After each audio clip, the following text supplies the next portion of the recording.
Perilaku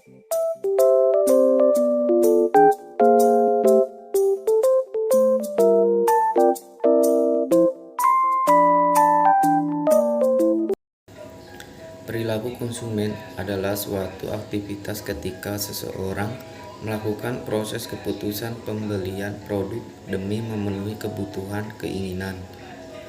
Pada kali ini, kami akan membahas model perilaku konsumen industri yang dikembangkan. Model perilaku konsumen ini dikemukakan dalam pelatihan SEED terhadap keputusan pembelian suatu organisasi terkait dengan pengembangan model perilaku konsumen secara individu oleh Horn and SEED sebelumnya. Dalam model ini, maka persepsi dalam perilaku konsumen dalam modal sebelumnya digunakan untuk mengetahui bagaimana tiap individu saling berkomunikasi untuk mencapai solusi maupun melakukan perundingan terkait dengan pembelian secara organisasi. Adapun model perilaku konsumen ini menentukan pada pengambilan keputusan individual serta aspek psikologis seolah individual yang mempengaruhi pembelian organisasi. Nah, kemudian terdapat ketentuan yang mendapat perhatian SET terkait bagaimana keputusan bersama akan lebih disukai konsumen apabila satu, ada risiko yang cukup berat. Nah, yang kedua, pemakaian modal yang lebih besar daripada pembelian rutin. Nah, yang ketiga, desakan waktu yang rendah. Nah, yang keempat itu atau yang terakhir, organisasi yang desentralisasi. Berikut ini merupakan bagian model perilaku konsumen industri yang dikembangkan oleh SEED yang akan dijelaskan pada contoh pengaplikasian berikut ini.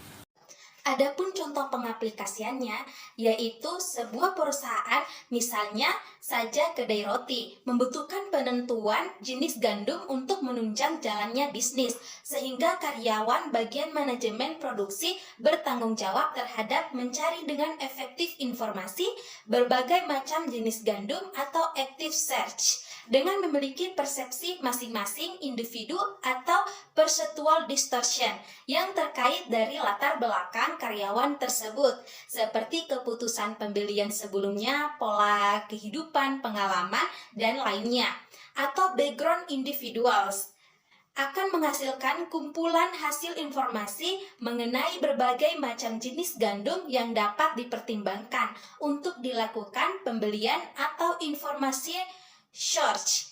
Karyawan bagian manajemen produksi yang mempersiapkan informasi tersebut memiliki harapan bahwa dapat terpilih sebagai bahan baku yang akan digunakan pada kedai roti mereka, serta mendapatkan kualitas gandum yang tinggi dengan harga terjangkau atau expectation. Karyawan pun melakukan pembelian dengan mempertimbangkan lebih lanjut terkait faktor spesifik terkait perusahaan kedai roti tersebut, mulai dari brand kedai roti, periklanan, produk lanjutan, dan semacamnya yang memiliki kecocokan dengan jenis gandum yang akan dipilih atau product and company specific factor. Selanjutnya, setelah melakukan tindakan pembelian, maka akan muncul dua pilihan yang terkait dengan tindakan sebelumnya, yaitu autonomous decision, yang merupakan ketika pembelian berikutnya terjadi, maka bagian manajemen produksi akan menentukan jenis gandum yang akan dibeli sesuai kedai roti perusahaan mereka berdasarkan jenis gandum yang telah dipilih sebelumnya. Selanjutnya terdapat joint decision, yaitu untuk pembelian berikutnya perusahaan kedai roti dalam hal ini tidak hanya melibatkan bagian manajemen produksinya saja untuk memutuskan pembelian, tetapi juga melibatkan bagian manajemen keuangan, manajemen pemasaran, serta tanggapan pelanggan kedai roti tersebut. Sehingga dapat disimpulkan bahwa konflik resolution dari memutuskan jenis gandum yang akan dibeli oleh kedai roti, keputusannya harus disetujui oleh bagian-bagian yang terlibat tadi dan sekaligus mencari solusi yang mungkin ada akibat konflik antar bagian maupun pada jenis gandum yang telah dipilih sebelumnya. Kedua efek tersebut akhirnya akan bermuara pada jenis gandum yang terpilih yang akan dihasilkan menjadi produk roti perusahaan dan dibeli oleh konsumen industri atau supplier or brand choice. Apabila terjadi pembelian yang sama dan terus berulang, maka itu merupakan bentuk dari kepuasan serta wujud dari terpenuhinya harapan atau satisfaction. Pembelian yang tidak terpenuhi kepuasannya, maka akan memutus siklus pembelian tersebut untuk munculnya siklus pembelian lain. Sekian pembahasan kami terkait model perilaku konsumen industri oleh Sheet. Terima kasih.